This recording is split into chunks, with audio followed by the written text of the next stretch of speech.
Hear this? A woman being denied boarding for her emotional support peacock last week. United Airlines says the traveler was told 3 times before she arrived at the airport that the bird wouldn't be allowed to board. It didn't meet the airline's weight and size guidelines. A week later, Spirit Airlines is under fire. The airline says 21-year-old Belen Audicosa was told her emotional support hamster could fly by a reservation representative.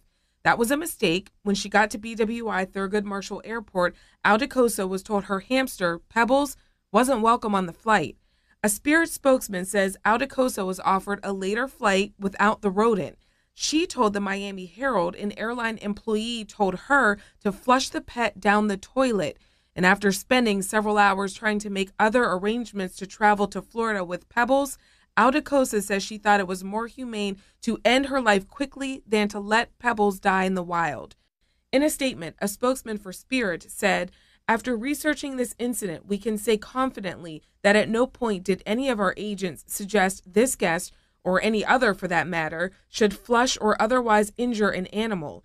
It is incredibly disheartening to hear this guest reportedly decided to end her own pet's life." Audicosa's attorney says that they're exploring all of their legal options. He says that while distraught, she is continuing her studies at a new school. Reporting from BWI, Vanessa Herring, WBAL TV 11 News. All right, Vanessa.